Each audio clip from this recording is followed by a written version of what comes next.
Hi friends, you've arrived at the space in between. I'm your host, Deneen Sig. I'm an attorney, a mom, an author, an entrepreneur, and a widow. You are in the right place if you want to learn how we will navigate life's transitional moments, both good and not so good. Together, we will find the magic and bring the light to anything you are dealing with. Come sit with us in the space in between. On this episode, the very first episode of The Space in Between, my very good friend Kelly joins me, and I am so thankful to have her in the studio. Kelly and I have been through many of life's in-between moments, and we have each been there to help the other one up. The reason I wanted Kelly here today is that she has some really valuable insights into just the general concept of what the space in between is. And again, I'm just very grateful to have her, and I hope that you enjoy this episode as much as I did recording it. I think you should start by talking about how you came up with this idea, because it is passionate for you. I was in this moment in my life that really came without warning. I was married with 2 kids, living in New York City, and noticing that my husband wasn't able to walk a certain way. He wasn't able to lift things. And it took almost 1.5 to 2 years for him to be diagnosed with a movement disorder called multiple system atrophy. And in that diagnosis, in that day, we learned that there's no treatment, there's no cure, there's no real hope. And that most people from the time of diagnosis live about 6 years till the time of their death. I was told that my husband, Jonathan, was in late stages of MSA and that he had maybe about 2 years. That 2 years turned into actually 8. So it went on way, way longer than I thought. And what I had to do for what turned out to be years on end was find the perseverance, find the reserves for the space in between. I had to truly figure out how I was going to manage this space that I started to call myself a pre-widow. And it was really about, I know this person is going to die. I know that where I came from is no longer there, where I was a wife, mother, 2 kids, on the ski team, on baseball teams, in gymnastics, ballet. All of that stuff was there in the beginning. It was going to continue, but my typical role as a mom was no longer going to be just trying to manage kids' busy schedules, my husband's work schedule, my sometimes work schedule. I served on 2 different boards, so I was managing that calendar. I knew instinctively that where I came from was no longer there, but I wasn't sure what I was going to, except it was going to end badly. Every doctor we saw in New York City had no hope to offer, and they were like, he's basically going to have worse days and then die. And then I guess for me, coming from a background of cancer in my family, you get that diagnosis and there's a really huge fight that goes on. Your doctors want to fight for you. Your family wants to fight for you. Your friends want to fight for you. What are you doing? Are you doing chemo? Are you going to get the tumor excised? Are you going to change your diet? There's all these different components that you can bring into your life for your in-between diagnosis and hopefully not demise. But with MSA, there was nothing for that space in between. I would sometimes say to the doctors, just give me something so my son doesn't get embarrassed at his baseball game because his dad's head is hanging below his shoulders. I would say my daughter doesn't want him when she's cheering at the basketball game because people are asking her. And I would say to the doctors, what could you give me just for a couple of months? And they were like, repeatedly, there is nothing. So I'm sorry. And so that was something that was really difficult. And Kelly, you and I have talked about this, where I had to have my breakdowns, rebuild myself back up, and tackle another day. And it was, as you brought up recently, it wasn't just a really shorter amount of time. It was years and years, almost a full decade of being in the space in between and trying to find the hope in that space. There were nights that it just was not there. And I had these 2 kids. So I said, okay, I'll figure out a way to do this again tomorrow. I don't know how.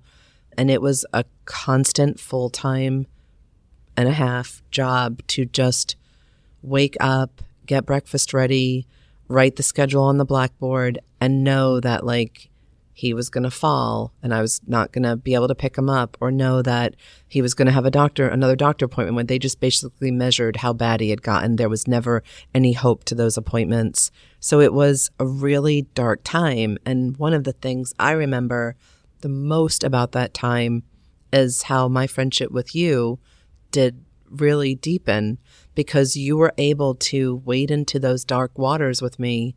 It was you being able to hear how bad it is and not tell me that your husband refused to install a fan for your parents, and that you understood how bad a marriage could get because you were mad at him for not going to your parents' house and installing a fan. Whereas just that sentence alone would trigger me, because I didn't have a husband who could install anything, and I certainly couldn't get mad at him for not doing it. But like, it showed a lack of understanding. It showed a lack of community when someone would say something about their husband or their wife that was, I don't want to use the word shallow, but was so not relatable to what was going on with me. First, let me say, you in that time were so strong that sometimes you couldn't even see that yourself.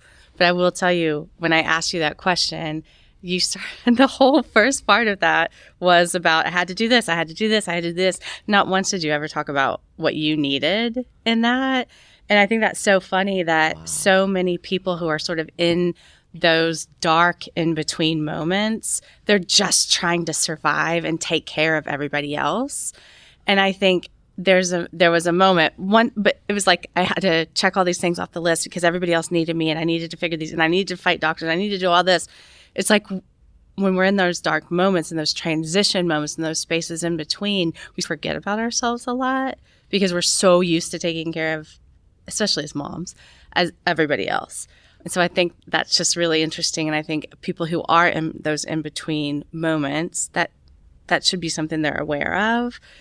You were part of my space in between, along with me sometimes talking to the universe, along with me sometimes talking to myself and saying, Deneen, you've got to get through tonight. You've got to try to get some sleep. You've got to get up tomorrow, and you've got to do this again. And you're going to keep doing this again until this man dies. I don't want it to sound to people like I was just waiting for him to die, but there does come a point in, I believe, a lot of caregivers' lives where they're looking at the person they're caregiving for, and they know that this person doesn't have a way out. And so you don't necessarily want them to die, but you understand that there is no other end that's going to get them to a different existence, a soul-based existence. Only if you believe in heaven, you almost want that for that person at a certain point in time. But before you get there, there is this battle, there is this challenge, and it is really difficult. And what we can all hope to gain from hopefully me having this podcast with people like Kelly and other friends that are going to come on is learning how, even when it's the darkest, you would have something beautiful happen.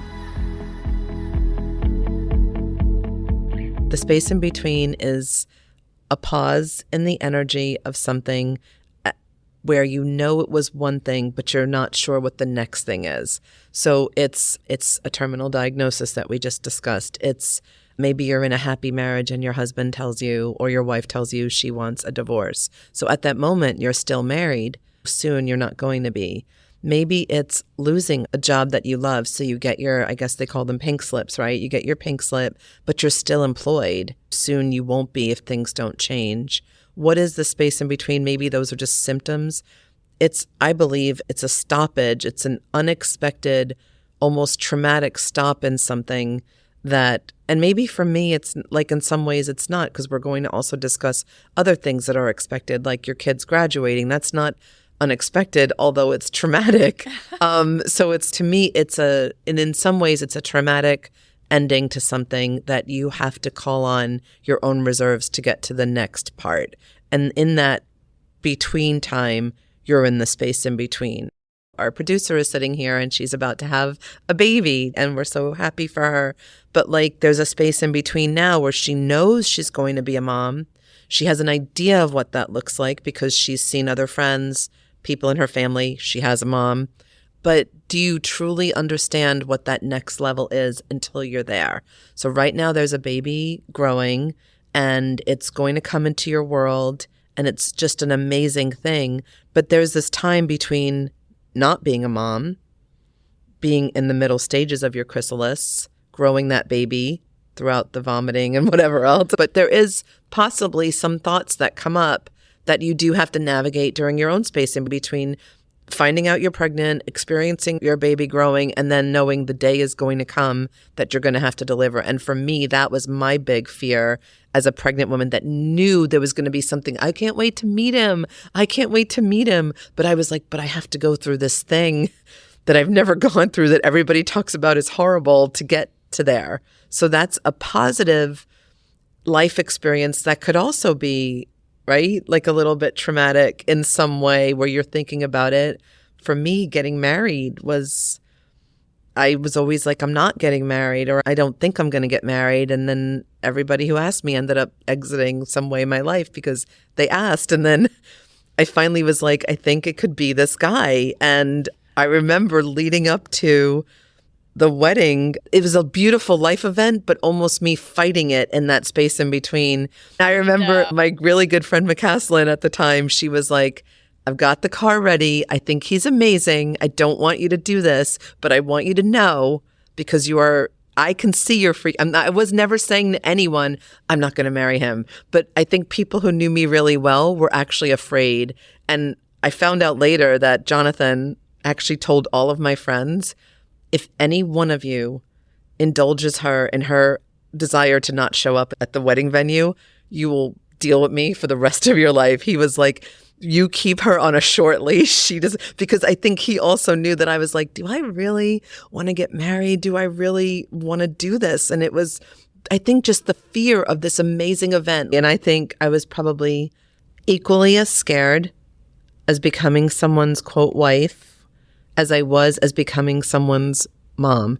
There was this vacillating thought of like, do I want to? It's a beautiful commitment. People have, I now believe that you live longer when you're with someone who cares about you and supports you. You are more engaged in your community. You're just in every way able to maybe even professionally grow in a way. So everything is really good about the beginning stages of a marriage, right? But I don't know. Like, I just feel like, yeah, I had a difficult time with that title change in my space in between. I think that's the cool thing about this podcast is the fact that everybody probably has their own spaces in between with certain topics that you're going to address where they know somebody who has.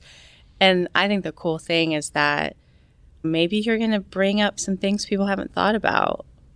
And there are times when we talk about the stuff that we're going through and we say, oh, I didn't even think about that, right? Yeah. But when you can tap your people to give you those resources or ideas from a different perspective, that's really powerful. And I think that's going to help a lot of people to be able to just listen in and feel like they're not alone and feel like they can take what they've learned here and help their friend or help themselves or whatever that might look like. So what do you think some of the topics you're going to talk about are?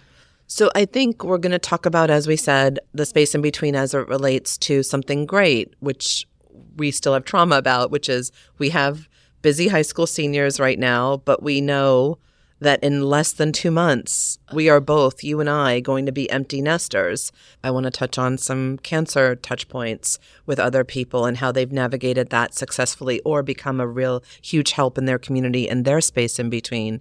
We're going to touch on divorce and widowhood. In other words, not going through leading up to being a widow like what I just talked about.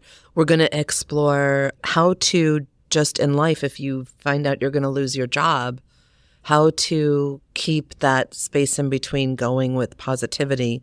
I have an idea of a guest for that has a lot of good positivity in her life that she can help other people call up and bring to their own. I want to talk about things as mundane as navigating tech at home. If you're someone who used to have a roommate who did it, or if you're someone who had a husband or a spouse who did it, and all of a sudden you have to figure out how to set up the TV with the Roku or whatever, where do you call that up in yourself because you don't have the money to hire someone and you don't have the muscle, meaning the capacity to do it. I want to even maybe bring in some issues of how people navigate their space in between for the good of their community. This podcast will hopefully build community, right? My hope is that not only do we help you by listening, but you also, people that are listening, you start to help each other because we form this community that lifts each other, that does brainstorm questions together. And that's a huge hope of mine. That's a huge goal of mine for this community, for this podcast. Thank you so much for joining me today. Remember that even in your worst days, there is always something beautiful. You just need to look for it. Until next time.